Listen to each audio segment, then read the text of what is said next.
Hello friends, this is Dr. R.S.N. Sarma, Associate Professor in Commerce, CHSD St. Teresa's College for Women, Elur. Now, let us discuss the concept of methods of credit control by Reserve Bank of India. This is in banking and financial services for second BCom, general, computers, and finance students. Credit control. In the previous session, we discussed the credit creation or deposit creation or money creation by commercial banks. With some primary deposits, commercial banks can create credit very effectively. Because of this, there are many advantages for this credit creation, by this credit creation, but sometimes over credit creation disturbs the smooth working of the economy. It leads to inflation or deflation also. Sometimes inflation, conditions of rising prices, inflationary conditions. Generally, the reason for inflation, one of the reasons maybe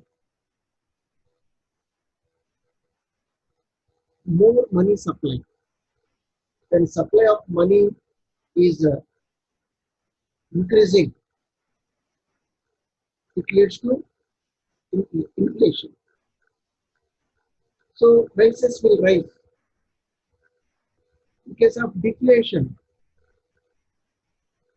a fall in prices, falling prices conditions, where you can see the money supply is less in economy. So remember, because of over money supply, inflation may arise. That is rising prices condition. Because of less money supply, of course there may be so many reasons, but the main reason, because of the less money supply or decreasing money supply, deflation happens. During the period of deflation, prices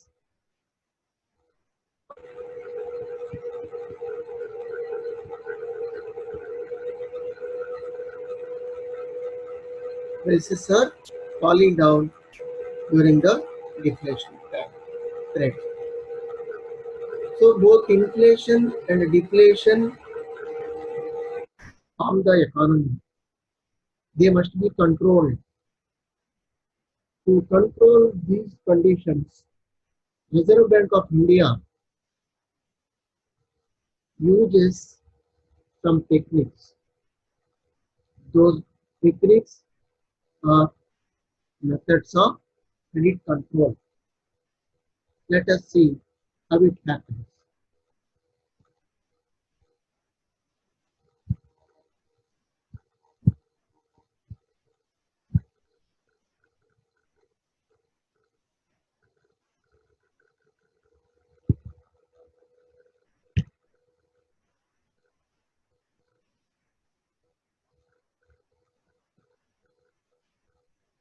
Reserve Bank of India as banker to other banks and lender of money assumed a very important regulatory function, that is control of credit. The credit created by banks leads to inflation or deflation and disturbs the smooth working of the economy. To check those trends, the RBI uses both quantitative credit control methods and qualitative credit control methods. This process is called monetary policy by RBI. That is what we have discussed. To control the credit created by commercial banks, RBI uses two techniques or two methods, that is quantitative credit control methods and qualitative or selective credit control methods. Quantitative credit control methods. Quantitative credit control methods, these refer to the act of RBI to regulate the credit affecting all sectors of the economy. All sectors of economy. That means without any discrimination or difference in any particular sector,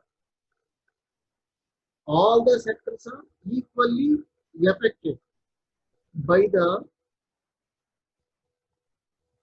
use of this technique by Reserve Bank of India. That is what we can see here. These methods are used by central bank to regulate loans giving or lending ability of the financial sector of the whole economy without any discrimination among various sectors of the economy. So, in a way, credit by using these methods, Reserve Bank regulate the lending ability of the commercial banks. That means Reserve Bank can decrease the lending ability or increase the lending ability as per the situation. Some of the techniques we are discussing out of these quantitative credit control methods. Under these methods, we have a bank rate here. Bank rate. It is the rate at which the Reserve Bank provides loans and advances and rediscounts the bills of banks and other financial institutions. Simply, you can say it is the rate at which RBI provides loans to commercial banks for their long-term needs. So, bank rate is one of the quantitative methods RBI uses to control the credit created by commercial banks. What is bank rate? Simply, you can say bank rate is that rate at which RBI lends loans to commercial banks. That means at that interest rate, RBI provides loans to commercial banks. For example, 7% rate, bank rate. So RBI is giving loan to commercial banks at 7%. That means commercial banks have to pay 7% interest on their loan. These are applied for long-term needs. Commercial banks take the loan for long-term needs. Remember. Then how to use this technique, how to use this bank rate to control the credit. If bank rate increases, let us take an example. We have taken 7% bank rate. If RBI increases 7% to 9%, what will happen?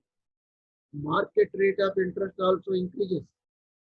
If RBI increases the bank rate, market rate of interest increases.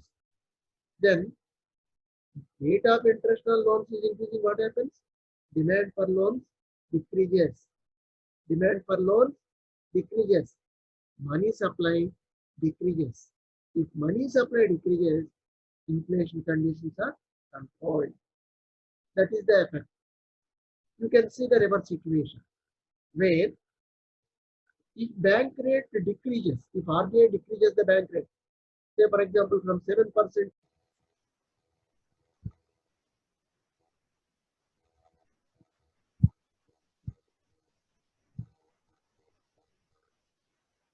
so cash reserve ratio, CRR, simply you can call it CRR. It refers to cash reserves maintained by banks with RBI. The rate varies between 3% to 15%. This is applicable to all scheduled banks. As per the Act, all commercial banks are required to maintain some percentage of their deposits with RBI. This is for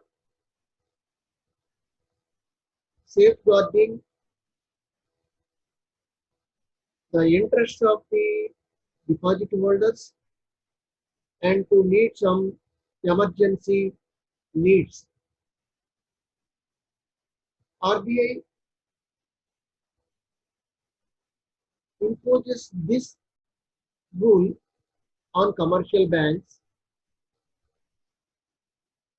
to control the credit also. How?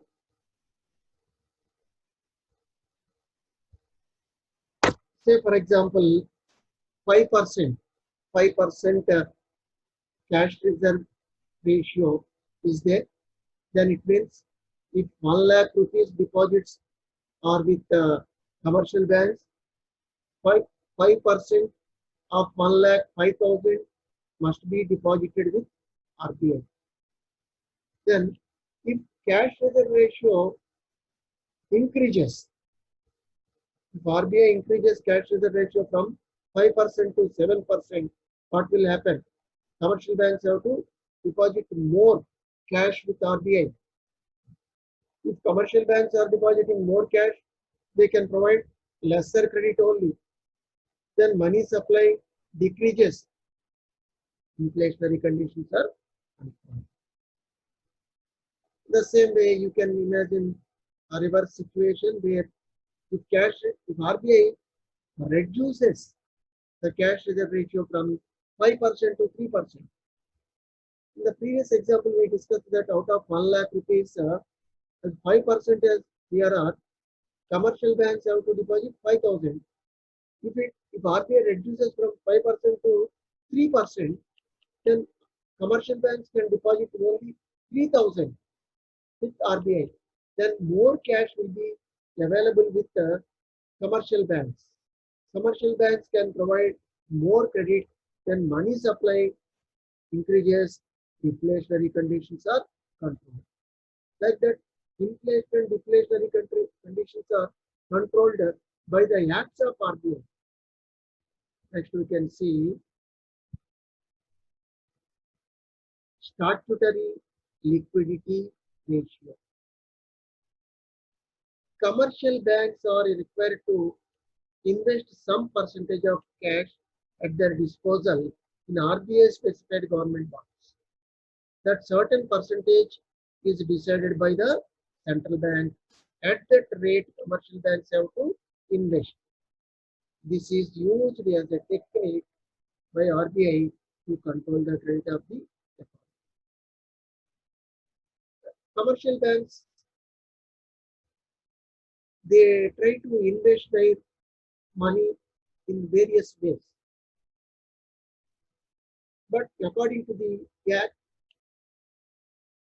or norms framed by the Reserve Bank of India, they have to invest some percentage of their cash in RBI specified securities first. If commercial banks want to invest somewhere else, they can do later. But first they have to invest some percentage of their money in RBI specified securities. RBI specified securities means RBI announces some securities, government bonds. In those bonds only, commercial banks have to invest at a particular percentage. That percentage is a statutory liquidity ratio. This is the obligation, legal obligation on the commercial banks. That rate is, of course, it was 20%. When it was introduced, it was 20%. Later, it was increased to 38%. Okay, this is the SLR. How the RBI uses this technique to control the credit in the economy? We'll see. SLR. If RBI increases SLR, for example, 25% to 30% it is increased, then commercial banks provide lesser credit. Why? Because commercial banks have to invest in government securities, the rate is increasing now. To that extent, they can provide lesser credit. The credit will be decreased. Money supply also decreases. Inflationary conditions are also controlled. You see the reverse situation. If statutory liquidity ratio decreases, say for example from 25% to 20% SLR decrease, then commercial banks provide larger amounts of credit because they need not invest more in government securities, Then money supply increases. They can provide more credit to general public. Money supply increases and the deflationary conditions are controlled. Next, qualitative credit control methods. We completed quantitative credit control methods now. This is qualitative credit control methods. The qualitative credit control methods are selective control methods by which central bank tries to allocate and regulate credit to different sectors differently in economy, where we can see discrimination among various sectors. So according to the directions of central bank, credit is granted or controlled to some sectors. In case of quantitative credit control method, that affects the whole economy and each sector equally, no discrimination. But in case of qualitative credit control, some discrimination will be observed. How? There are various sectors, for example, priority sector, non-banking sector, etc., etc. Various sectors are there. According to the RBI guidelines, commercial banks have to provide more credit to some sectors, lesser credit to some sectors. Commercial banks have to do this as per the instructions from RBI. So this is selective credit control or qualitative credit control. For example, if RBI directs commercial banks to provide more credit to priority sector, commercial banks have to do that. Then automatically the credit to other sectors may be decreasing as per the guidelines. So RBI gives directions to reduce the credit to some sectors and increase the credit to some sectors. By that, RBI controls the credit in economy. That is a qualitative credit control method. One of them is margin requirement. Margin requirement is nothing but the difference between the loan provided and the security value. Market value of the security, you can say. Market value of the security and loan amount. Say for example, 1 lakh value of security is mortgaged for taking a loan of 75,000. Loan 75,000, security 1 lakh. the margin is 25,000. This margin 25% is decided by Reserve Bank of India. If RBI increases the margin requirement, for example, 25% to 30% it is increased, then commercial banks can provide loan to the extent of 70% only. So on showing the 1 lakh security, commercial banks provide 70,000 only. Previously they used to provide 75,000. Now they can provide only 70,000 because of increased margin requirement. The same way, decrease also. Sometimes RBI decreases the margin requirement 10%. RBI accepts 10%. Then commercial banks can give 90,000 loan on 1 lakh security. So by doing like this, it can control the credit out. If margin requirement increases, commercial banks provide lesser credit. If margin increases, I mean from 25% to 30%, commercial banks provide lesser credit. Money supply decreases. Inflationary conditions are controlled. If RBI decreases the margin, commercial banks provide larger amount of credit.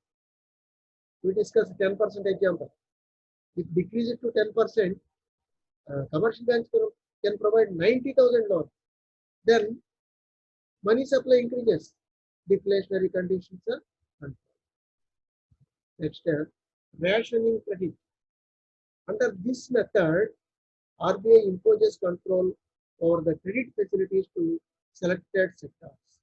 Through this technique, RBI limits the flow of cash to flow through certain types of loans and advances.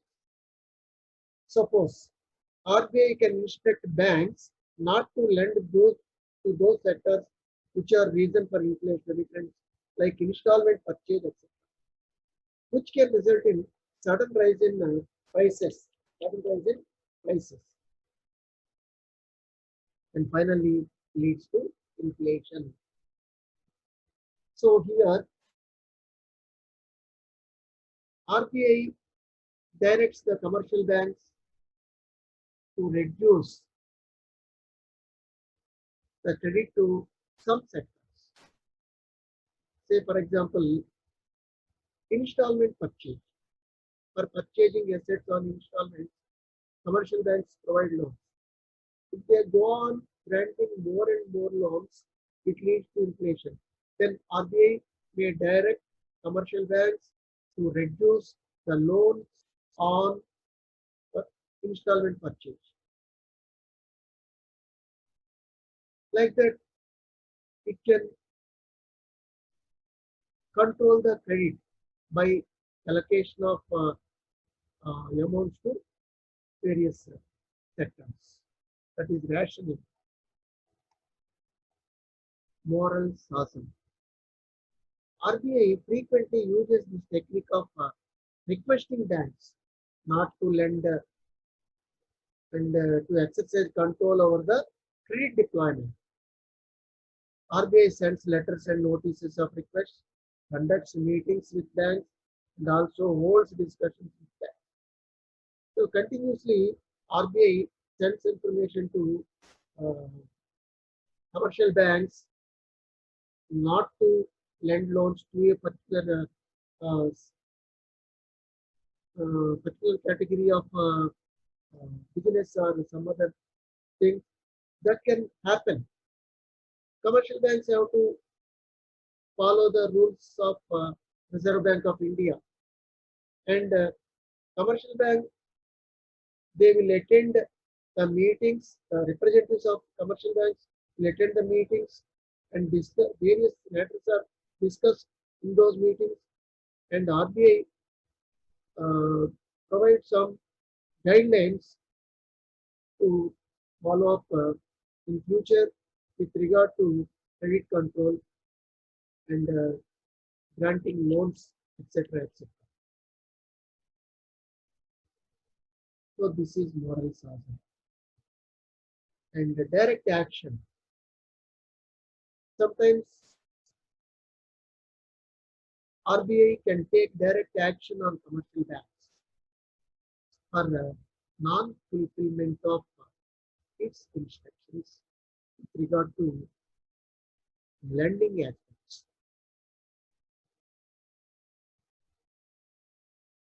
Regarding lending aspects, RBI frames out some rules and regulations. If any bank is not following or uh, some deviations are there, then RBI imposes some penal rates on the commercial bank while that commercial bank is taking loan, they have to pay the penalties. So like that, RBI can also take direct actions on those commercial banks which are not following the rules of Reserve Bank with regard to lending aspects. Thank you for listening.